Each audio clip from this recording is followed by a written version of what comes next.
You are listening to part 38 of our series, 7 Medicines, The Wise Woman Way, with Susan Weed at Time Monk Radio. Hello, Susan, and welcome back to Time Monk Radio. Hi, Gemini. How's your week been? It's been wonderful. How has yours been? It has been really good, too. Really enjoying myself. Let's see, where did we leave off? We have moved into the 6th medicine, pharmaceutical medicine.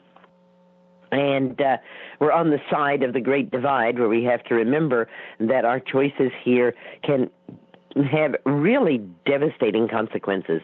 As we remember, one of the ways that I ordered these medicines was from the least harmful to the most harmful.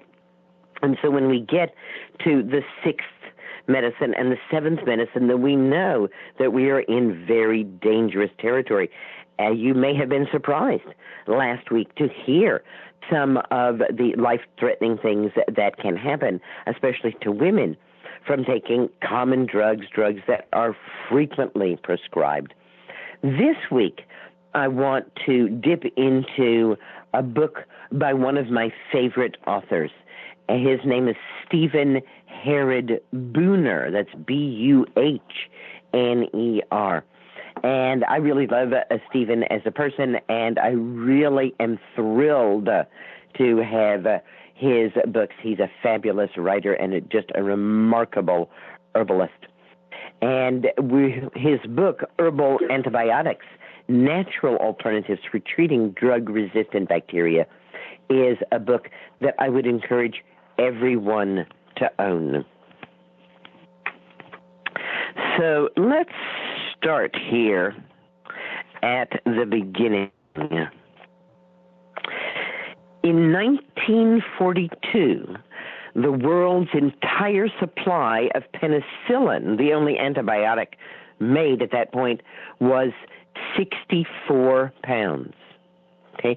In 1942, there were 64 pounds of penicillin in existence in the world. By 1949, 7 years later, 156,000 pounds of penicillin had been made that year, and several thousand pounds of a new antibiotic, streptomycin. By 1999, 50 years later, that figure had grown to 40 million pounds a year of antibiotics produced for people, livestock, research, and agricultural plants. 10 years later, in 2009, 60 million pounds of antibiotics per year were being used in the United States alone, and that does not count the millions upon millions of pounds used in countries around the world. About half of those antibiotics were used on animals raised for human consumption. And remember, these figures are per year, year in and year out. Antibiotics never go away.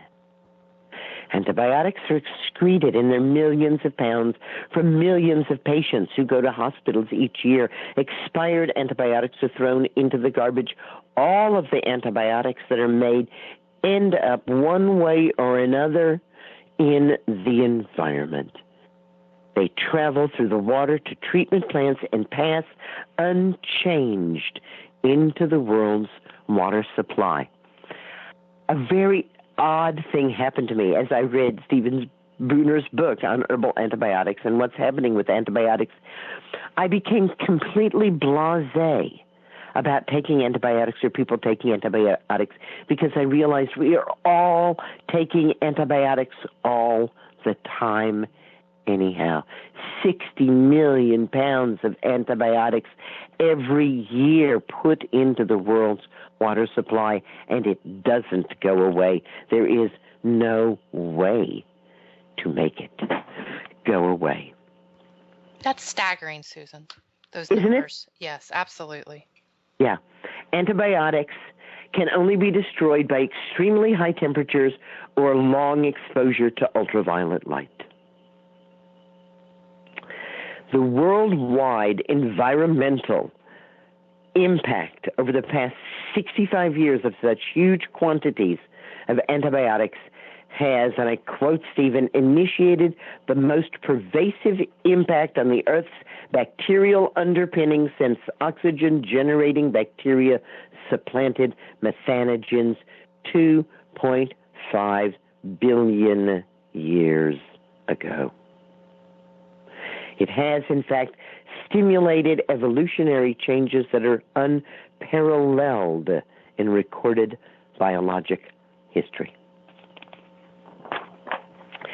So, when I was young, antibiotics were going to cure everything. It was the end of epidemic disease. The Australian physician, Sir Macfarlane Burnet, a Nobel laureate, said that by the end of the 20th century, humanity would see the elimination of infectious disease as a significant factor in our lives. However, infectious disease did not fall because people started getting difficult to treat antibiotic-resistant bacterial infections.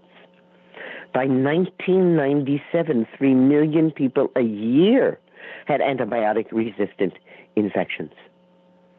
By 2002,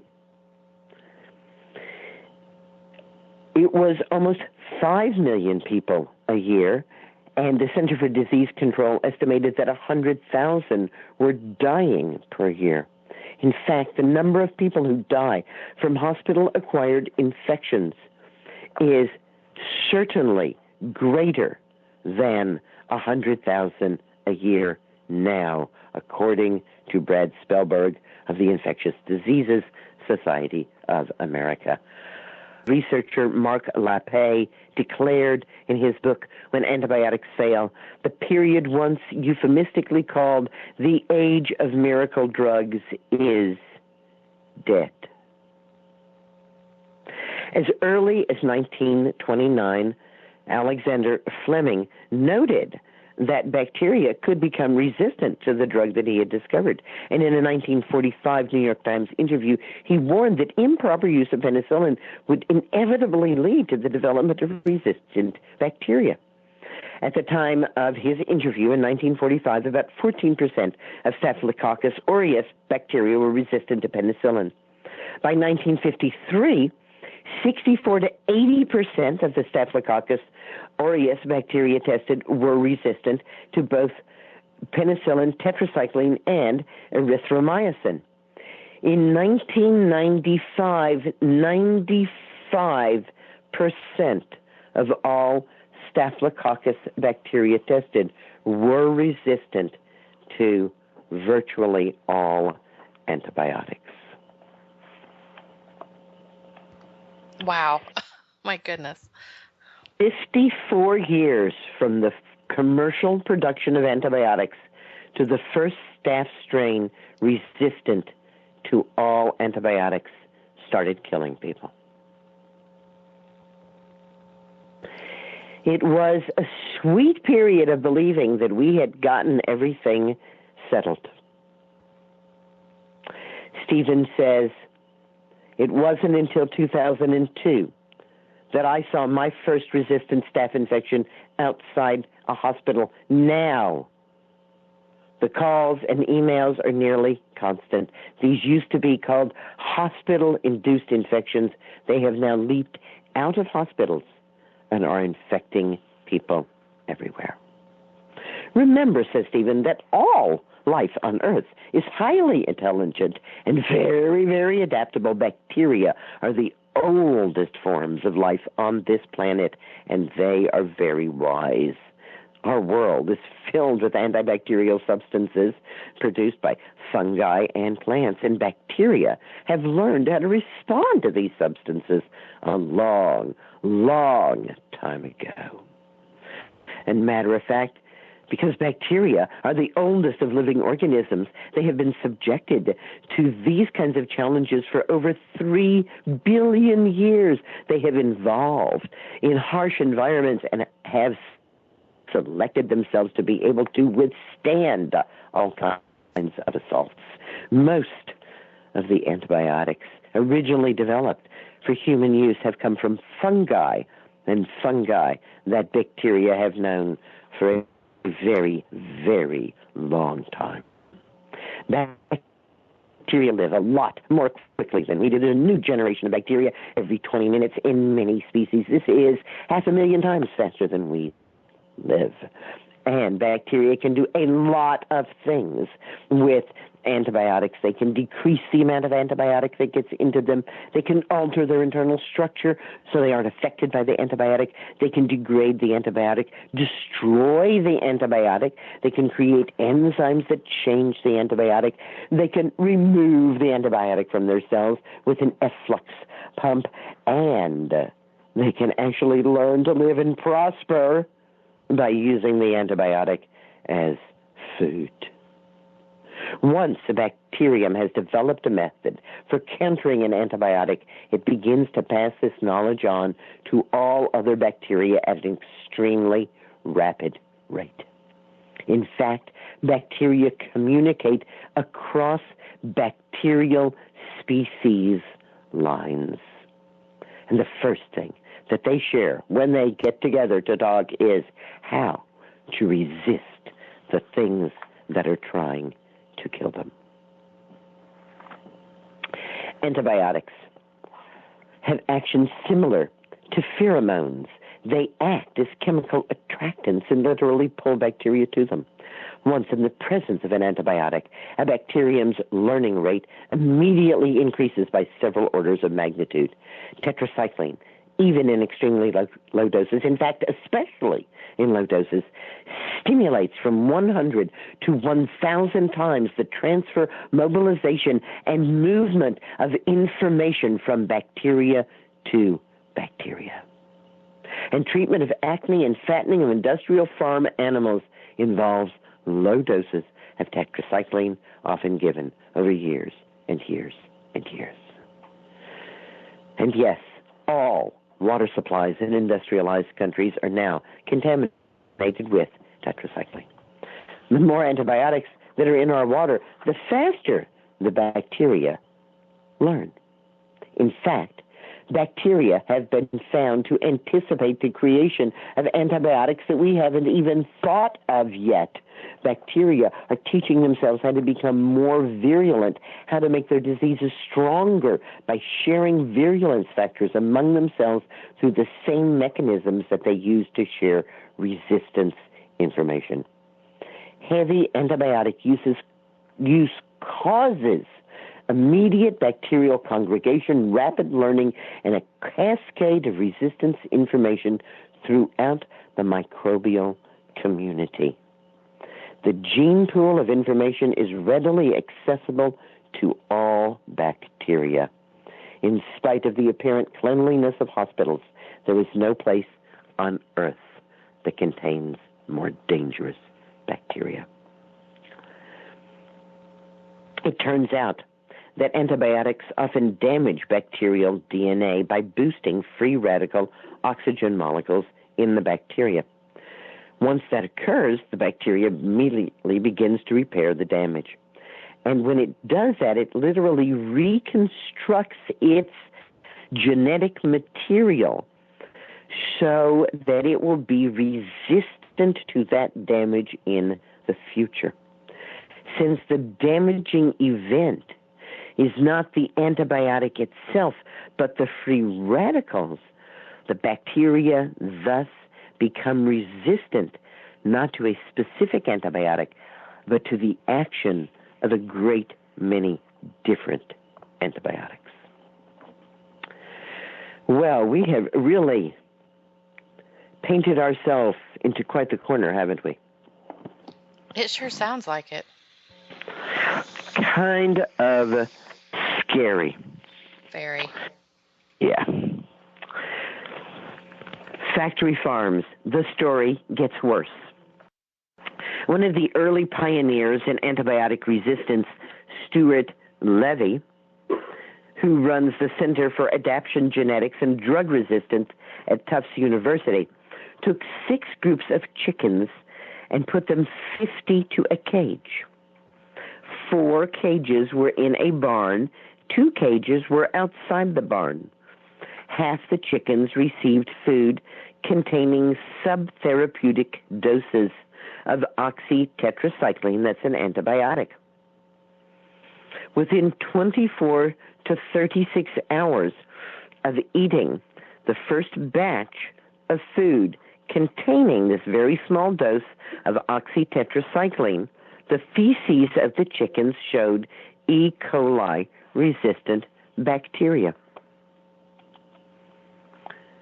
Within a few days, the chickens who had not received antibiotics in their feed had E. coli bacteria that were resistant to the antibiotic. By the end of 3 months, all chickens had feces containing E. coli which were resistant to ampicillin, streptomycin, and sulfonamides, even though they had not been fed any of those drugs. Still more startling, at the end of 5 months, the feces of the nearby farm family who had had no contact of any kind with the chickens or their products contained E. coli resistant to E. coli bacteria resistant to tetracycline. By the end of the 6th month, every member of the family had bacteria in their feces resistant to 5 to 6 antibiotics. A similar but longer study in Germany found this eventually moved into the surrounding community, and that within 2 years, everyone in the community had antibiotic-resistant E. coli in their feces. Salmonella is now genetically lodged in the ovaries, and thus the eggs that come from them, of many agribusiness chickens. And this salmonella can survive refrigeration, boiling, basting, and frying. The only way to kill the salmonella bacteria from factory-farmed eggs is to boil it for 9 minutes or longer. Listeria, now found in deli meat, survives refrigeration and all attempts to kill it. E. coli has mutated so that it can now live in both orange juice and apple juice, foods considered too acidic for it to live in. And a study in 2011 found that 50% of all store-bought meat and poultry tested were contaminated with antibiotic-resistant staphylococcus. In fact, the drug-resistant forms of bacteria were so prevalent that it made me hesitate, said the tester. Again, we pause to breathe, and to say, how can this be? How can it be that we have taken ourselves to a place where we are using so many antibiotics that they are now part of everybody's diet, part of what we consume? Purified water, distilled water, any water that you're drinking now contains antibiotics.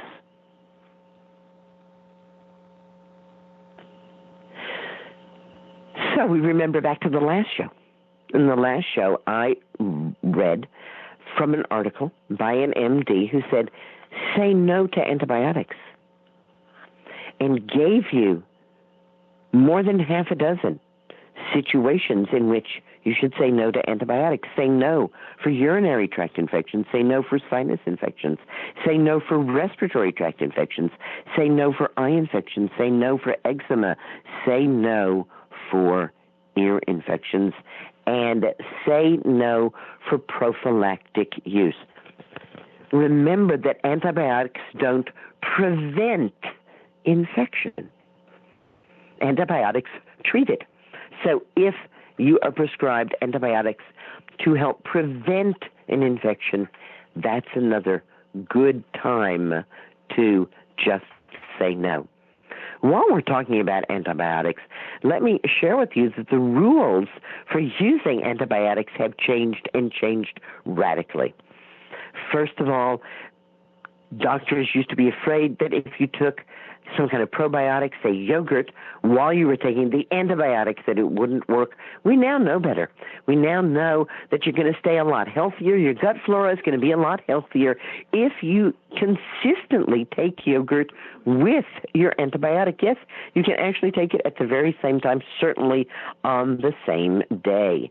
The current recommendation is at least half a cup of yogurt up to a cup of yogurt on days when you take an antibiotic.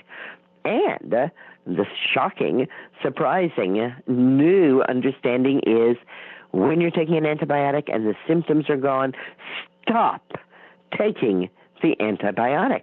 Yes, I know. We used to be told, keep taking that antibiotic. If I prescribe 2 weeks of it, you take it for 2 weeks. Guess what we found out? That's what has created a lot of antibiotic-resistant bacteria, is this taking the antibiotic and taking the antibiotic. So, new rule: as soon as the symptoms have gone away, stop taking the antibiotic. We don't have to take antibiotics even when there's a severe infection, because we have herbal antibiotics and herbs that are highly effective against drug-resistant bacteria. That is, after all, the real theme of Stephen's book. Don't think that this is just a book trying to scare you. In fact, that's really just the first little bit of the book. He then goes into great detail about herbal antibiotics, breaking them into 3 categories.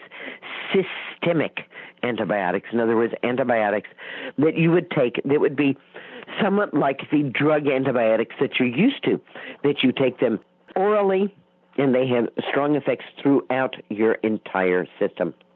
And then the localized non-systemics. These are different than the way we usually think of as drug antibiotics, in that we might use them locally, or we might use them for a specific kind of infection rather than a antibiotic that could handle a lot of different things. And then he has a chapter on synergists, herbs that he likes to put with the other herbs because he believes that it increases their effect. He also includes a wonderful chapter, one of my favorite chapters in the book, called The First Line of Defense, Strengthening the Immune System, and a wonderful list of herbs that actually strengthen and nourish the immune system, so that if there is an infective agent going around, we are less likely to be bothered by that infection, whether it's a bacterial or a viral infection. So I think it's pretty clear that there are big problems with antibiotics, and far more perhaps than I realized, far more perhaps than many of us realized. How wonderful to know that there are powerful green allies ready to help us. I'm going to move into one of those green allies before we end this week's show. And then next week, I will talk in more detail about some of the other herbal antibiotics, some herbal antibiotics that I like, and some that are in Stephen's book, along with some real specifics. Also, in my newest book, Down There, I have an entire section called Instead of Antibiotics, and helping us to get a sense of if we thought we needed an antibiotic, what could we use instead? I probably won't get through this one and might wrap over till next week, but that's okay. We can do that. One of the most powerful of the local non-systemic herbal antibiotics that kills drug-resistant bacteria is honey. I know. You wanted something exotic. You didn't want something ordinary like honey. What? Honey is effective against a huge number of bacteria, including Candida, 25 strains of E. coli, Enterobacter, Aspergillus, Haemophilus, Helicobacter, herpes, Klebsiella, Listeria, Staphylococcus, Shigella, Salmonella, and Rubella. And I'm reading to you from a long list of bacteria that honey kills in Stephen Herod Booner's book.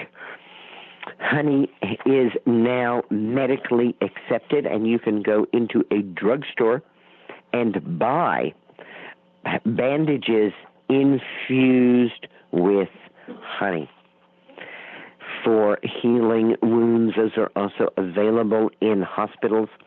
And there's a place in Australia that has been working very hard for a great number of years to get the use of honey medically recognized, especially because of its ability to turn back the scary flesh-eating bacteria that can actually lead to amputation of limbs. Everyone that I've talked to who's used honey to treat badly infected, suppurating wounds, wounds that won't heal, deep decubita, ulcers in the skin, has had nothing but miracle cures to relate. The literature is also full of them. When it comes to dealing with wounds that are resistant, wounds that are threatening to become bigger and bigger and to turn into gangrene, even when it comes to working with gangrene, honey is an amazing substance. One of the stories that as a young herbalist I heard was the Dr. Christopher story about two little boys who were playing with fireworks, and the fireworks blew up in their hands. And one of the little boys was taken to the hospital, treated there with skin grafts and so on. And the other little boy was brought to Dr. Christopher. And Dr. Christopher threw fresh comfrey leaves in his blender with honey and put it on the boy's hands, and the boy's hands were able to heal without any skin grafts and with full functioning of his fingers and his hands. That was certainly one of the things that got me attracted to herbal medicine, and especially to honey. Stephen has pages and pages and pages of scientific studies that are showing honey to be incredibly useful. Have you ever tried honey as a wound healer? I have, yes. And it was very effective. I used Manuka in particular, but we certainly know that the darker the honey, the more antioxidants it has. And as I said, it's, people from down under, from where Manuka is, that have really popularized it. So it, was certainly to their benefit to popularize Manuka. But locally, wildflower honey or buckwheat honey, the wildflower honey, the buckwheat honey don't have the same studies, because the money hasn't been poured into them, but the studies that have been done show them to be as effective as Manuka. The kind of honey that we don't want is the really light-colored golden honeys that we would often get at large stores. And that wraps up another week here at Time Monk Radio. Thank you for giving me this opportunity to share my views and some information about health and herbs with all of your listeners. Green blessings, everyone. Remember, herbal medicine is people's medicine. It's the medicine that grows right outside your door. Thank you again for another fascinating series, Susan. And this concludes part 38 of our series, The 7 Medicines, The Wise Woman Way with Susan Weed at Time Monk Radio.